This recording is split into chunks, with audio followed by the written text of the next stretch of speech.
ডিভোর্সের কয়েকদিন আগে আমার ননদ আমার রুমে এসে আমার পাশে বসে আমাকে বলল, তোমার স্বামী তোমাকে কি জন্য ডিভোর্স দিচ্ছে জানো? আমি খুব স্বাভাবিকভাবেই বললাম, হ্যাঁ জানি তো।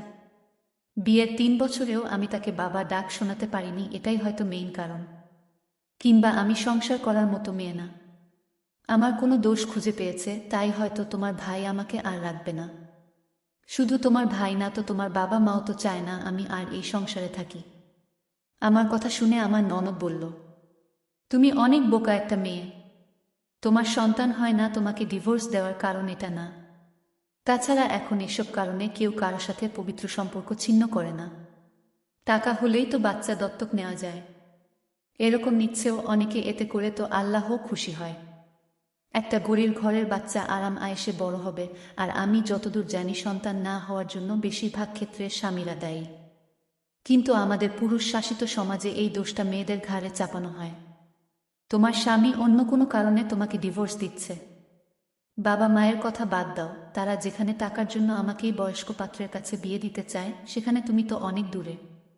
তুমি এই বাড়িতে আসার পর থেকেই সবকিছু মুখ বুজে সহ্য করেছ, কিন্তু যাওয়ার আগে এভাবে সহ্য করো না। আমার ভাই মানুষটা মোটেও ভালো না।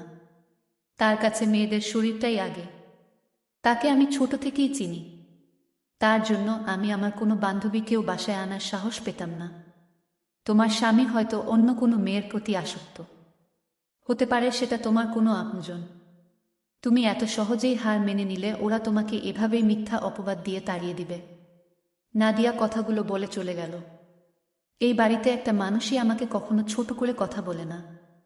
আর সবাই আমাকে কাজের মেয়ে ভেবেই একের পর একটা কাজের অনুমতি দিয়ে যেত। আমিও বাধ্য হয়ে সবার মন রক্ষা করার জন্য কাজগুলো করতাম। আমি চাইতাম সবার প্রিয়পাত্র হতে, সবার ভালোবাসার মানুষ হতে, কিন্তু আমি পারিনি। কিছু কিছু মানুষের যতই কাছে যাওয়ার চেষ্টা করি না কেন, সে মানুষগুলো যদি নিজ থেকে একটু কাছে আসতে না চায়, তাহলে কখনোই তাদের কাছে যাওয়া যায় না।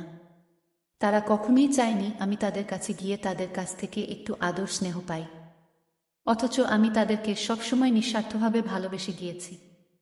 বিনিময়ে কিছুই পাইনি। সবশেষে পেলাম ডিভোর্স নামক অসহ্য একটা যন্ত্রণাময় উপহার। বিকেলে বারান্দায় বসে বসে চোখের জলে বুক ভাসাচ্ছিলাম আর ভাবছিলাম, একটা মানুষের জীবনে কত কষ্ট থাকতে পারে। জন্মের 2 বছর পরেই নাকি বাবা আমাকে ছেড়ে চিরতরে চলে যান। তাই বাবা নামক মানুষটার মুখ কখনোই আমি দেখতে পারিনি। তার কিছুদিন পরেই মা অন্য একজনকে পুরুষকে বিয়ে করে ঘর সংসার শুরু করেন। অনেক বাবা মায়েরা নাকি নিজের সন্তানের জন্য সংসার, শারীরিক চাহিদা সবকিছুই ত্যাগ করতে পারে। খুঁজলে হয়তো এমন অনেক বাবা মা পাওয়াও যাবে যারা শুধুমাত্র সন্তানের কথা চিন্তা করে কখনো বিয়ের কথা মাথায় আনেনি। অথচ তারা চাইলে নতুনভাবে জীবন শুরু করতে পারত নতুন কাউকে নিয়ে, কিন্তু তারা নিজের যৌবনের সুখ বিসর্জন দিয়েছে সন্তানের সুখের জন্য। কিন্তু আমার মা এতটা ত্যাগী ছিলেন না। তিনি বিয়ে করে সংসারী হয়েছেন। অবশ্য এটা ভেবে ভালোই লাগে, আমার মা আমার জন্য তার সুন্দর জীবনটা নষ্ট করেনি। কিন্তু আমি ঠিকই বাবা মায়ের আদর থেকে বঞ্চিত হয়েছি। কারণ বিয়ের আগের দিনই আমার মা আমাকে অন্য একজনের কাছে রেখে নিজে বিয়ের পিঁড়িতে বসেছিলেন। 7 বছর বয়সে মা আমাকে হোস্টেলে ভর্তি করেন। তিনি ভেবেছিলেন বিয়ের কিছুদিন পর আমাকে তার কাছে নিয়ে যাবেন, কিন্তু সেটা সম্ভব হয়নি। আমি আমার মায়ের সাথে দেখা করতাম, কথা বলতাম, কিন্তু কখনো মায়ের বুকে মাথা রেখে ঘুমানোর সুযোগটুকু পেতাম না।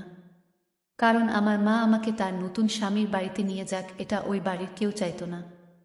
আর যখন আমার মায়ের কোল ভরে ফুটফুটে একটা কন্যা সন্তান আসল, তখন আমার মায়ের আদরটাও যেন আমার জন্য কমে গেল। আমার বোন আমার থেকে 5 বছরের ছোট। সবাই জানতো আমার কথা, জানতো আমার মায়ের একটা মেয়ে আছে, তবুও কেন আমাকে ওই বাড়িতে নেওয়া হয়নি, সেই উত্তরটা আমার কাছে অজানা। বারান্দা থেকে নিচের দিকে চোখ যেতেই দেখলাম আমার স্বামী আবির একটা মেয়ের সাথে বাসায় ঢুকছে। মেয়েটা দেখতে অসম্ভব সুন্দর, আমি তার সৌন্দর্যের কাছে হয়তো কিছুই না। এই কালো চোখে নীল শাড়ি পরা মেয়েটাই হয়তো আমার স্বামীকে আমার কাছ থেকে কেড়ে নেওয়ার দ্বার প্রান্তে আছে। এই মেয়েটার জন্যই কি তাহলে আবির আমাকে ডিভোর্স দিচ্ছে? আমার ভিতরটা জ্বলে যাচ্ছিল। আমি জানি আবির আমাকে ডিভোর্স দিবে, তবুও তাদের দুজনকে এভাবে একসাথে দেখে ভিতরটাতে প্রচণ্ড অসহ্যনীয় এক ব্যথা অনুভব করলাম। আমি বারান্দায় থেকে উঠে রুমের দিকে গেলাম। ভেবেছিলাম মেয়েটাকে নিয়ে আবির রুমের দিকে আসবে, কিন্তু এমনটা হলো না। আবির মেয়েটাকে নিয়ে তার বাবা মায়ের রুমের দিকে গেল। আমার খারাপ লাগার মাত্রাটা আরও বেড়ে গেল। বিছানায় শুয়ে কাঁদতে লাগলাম। ঠিক এমন সময় দরজার ওপাশ থেকে আমার শাশুড়ির কণ্ঠ শুনতে পেলাম। সে স্পষ্ট গলায় বলল, বাসায় মেহমান আসছে, ওদের জন্য খাবারের ব্যবস্থা করো, তার আগে চা বিস্কুট কিছু দিয়ে এসো ওদের। কথাগুলো বলে 1 সেকেন্ডও দেরি করল না। ঠিকমতো কাঁদার জন্য মনে হয় ভাগ্য লাগে, যেটা আমার নেই। মানুষ সবকিছু এত সহজভাবে কিভাবে নেয়? আমি কেন পারি না? কয়দিন পরেই আমাকে এই বাড়ি থেকে চলে যেতে হবে, আমিও মেনে নিয়েছি। তাছাড়া কোনো উপায়ও তো নেই, কারণ আমার অভিযোগ দেওয়ার মতো কোনো মানুষ নেই। কেউ নেই যে আমাকে একটু সাহায্য করতে পারে। অথচ আমার শাশুড়ি আমাকে এভাবে আদেশ দিয়ে গেল। মনে হলো আমি এখনও এই বাড়ির বউ, ভবিষ্যতেও থাকবো, তাই কাজগুলো আমাকে করতেই হবে।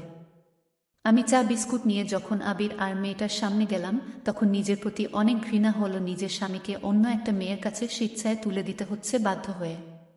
এক পর্যায়ে আবির আমাকে রুম থেকে চলে আসতে বলল। আমি আর দেরি না করে চলে আসলাম, কারণ রুমটাতে আমারও দম বন্ধ হয়ে আসছিল। তাই মনে মনে আবিরকে ধন্যবাদ জানাই চলে আসতে বলার কারণে। যদিও সে অপমান করার জন্য এমনটা বলেছে, তবুও সে ভালো করেছে। 8টার সময় আবির মেয়েটাকে নিয়ে বেরিয়ে গেল। আমি বেলকনিতে দাঁড়িয়ে তাদের চলে যাওয়াটা দেখতে থাকলাম। বুঝতে বাকি রইল না তারা দুজন হোটেলে রাত কাটাতে যাচ্ছে। আমি মনের ভিতর এক আকাশ কষ্ট নিয়ে ঘুমিয়ে গেলাম, কারণ আজ আমার কাছে সবকিছু স্পষ্ট হয়ে গিয়েছে। একসময় মনে হতো আর কেউ ভালো না বাসলেও আমার স্বামী আমাকে ভালোবাসে, কিন্তু আজ তো সবকিছু নিজের চোখেই দেখলাম। মধ্যরাতে কারো গালির শব্দে ঘুম ভেঙে যায়। কেউ খুব বিশ্রীভাবে দরজা ধাক্কাচ্ছে আর বলছে, ওইখান কি, দরজা খুলো। দরজা লাগিয়ে কি করছ? তোর প্রেমিকের সাথে মজা করস নাকি মাগি? আমি শব্দ পেয়ে দৌড়ে গিয়ে দরজা খুলে দিতেই দেখতে পাই আবির মাতাল অবস্থায় এসব বলছে। আমার তাকে ধরতে ঘৃণা হচ্ছিল, তবুও যখন তাকে ধরতে গেলাম তখন সে আমাকে ধাক্কা দিয়ে ফেল দিল। তারপর বলল, আমাকে ধরেছিস কেন? তুই তো জানিস আমি রাতে আসব, তারপরেও কেন দরজা লাগিয়ে ঘুমিয়েছিস? গরম পানি কর, আমি গোসল করব। আমি না বলাতেই সে আমাকে থাপ্পড় মারল। আমারও ইচ্ছে করছিল তার গালে থাপ্পড় মারি, কিন্তু সাহস হলো না, কারণ সে পুরুষ, আমি নারী। তার সাথে শক্তিতে পেরে উঠব না। পরে নিজের অনিচ্ছা সত্ত্বেও বাধ্য হয়ে রাত 1টার সময় পানি গরম করে দেই। সেই পানিতে আমার স্বামী তার নোংরা দেহটা ধুয়ে ফেলে। কিছুদিন পরের কথা, রাত 10টা বাজে। আমি অনেক চেষ্টা করেছি সব কষ্ট সহ্য করে বেঁচে থাকার জন্য, কিন্তু পারিনি। আমার মনে হয়েছে আমার বেঁচে থাকার মেয়াদ ফুরিয়ে গিয়েছি, তাই মৃত্যুটাকে বেছে নেওয়াটাই আমার জন্য একমাত্র শান্তির পথ। মৃত্যুর আগে আবিরের মুখটা একবার দেখতে চেয়েছিলাম, কিন্তু সে বাসায় ফেরেনি। খুব কম সময়ের জন্য হলেও এই একজন মানুষই আমাকে ভালোবেসেছিল, তাই খারাপ হলেও শেষবারের মতো তাকে দেখার খুব ইচ্ছে ছিল, কিন্তু সেটা হলো না। সে হয়তো ওই মেয়েটার সাথে মজা মাস্তিতে ব্যস্ত, তাই এখনো বাসায় আসেনি। আমি বাড়ি থেকে বের হয়ে রেল লাইনের পাশে গিয়ে দাঁড়িয়ে আছি। অপেক্ষায় আছি কখন ট্রেন আসবে। ট্রেন আসা মাত্রই নিজের মাথাটা এগিয়ে দিব চলন্ত ট্রেনের দিকে। নিমিষেই, মুহূর্তের মধ্যে এই সুন্দর পৃথিবী থেকে একটা জলজান্ত আত্মার সমাপ্তি হবে। অনেকক্ষণ দাঁড়িয়ে থাকার পর হঠাৎ করে দেখতে পেলাম 2জন মেয়ে আর একটা ছেলে বস্তায় করে কি যেন একটা রেল লাইনে ফেলে যাচ্ছে। কিছুটা এগিয়ে গিয়ে বুঝতে পারলাম তারা একজন মানুষকে হাত পা বেঁধে রেল লাইনে ফেলে যাচ্ছে। আমার ভিতরটা শুকিয়ে গেল যখন দেখলাম এই 3জন মানুষকেই আমি চিনি। একজন আমার স্বামী আবির, অন্যজন সেই নীল শাড়ি পরা মেয়েটা। আর যাকে দেখে আমার আত্মাটা প্রতিনিয়ত কাঁপছিল, ভিতরটা ফুলে ফেপে উঠছিল, সে হলো আমার বোন তানিয়া। আমার মায়ের পেট বোন হলেও সে আমার সৎ বোন। আমি তাদেরকে দেখে কিছুটা আড়ালে চলে গেলাম, যাতে করে তারা আমাকে দেখতে না পায়। চলবে গল্প সুখের খোঁজে, পর্ব 1।